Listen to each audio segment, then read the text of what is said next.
Қаламыздың өрт сөндіру қызметінің мамандары жаңа жыл қарсаңында маңызды бір акция өткізді. Қауіпсіз жаңа жыл акциясының аясында қызметкерлер қалаға шығып трамвайға отырған тұрғындарға өрт қауіпсіздігі жайлы парақшаларын таратып, жаңа жылдарымен құттықтады.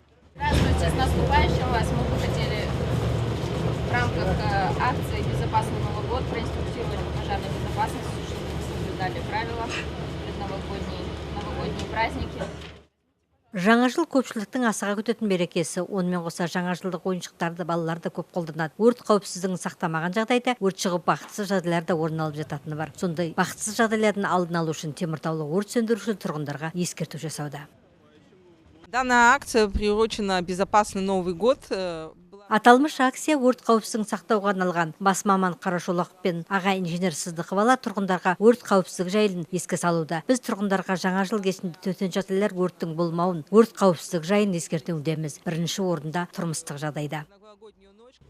Аталмыш акция бойынша өрт сөндіру қызметінің мамандары теміртаулықтарда жаңа жыл кештерінде қарапайым өрт қауіпсіздік шараларын естен шығармауларын ескертуде. Ол жаңа жыл шыршасын жылыту қондырғылары мен пештерін аулақ қою керектігінде естеріне салды.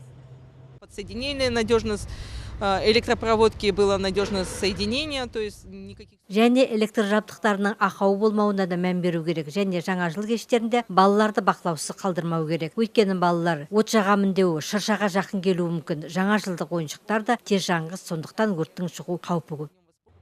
Мамандар жаңа жылда пиротехникалық заттарды қолдануға да абай болу қажеттігін ескертеді. Олар түрлі салюттер, от шашатын заттар мен пиротехникалық қолдану туралы ескертпелерді оқып алу керек. Биылғы жылы 221 өрт оқиғасы тіркеліпті. Тілсіз жаудан 10 адам зардап шегіп, 8 адам өрттің құрбаны болған.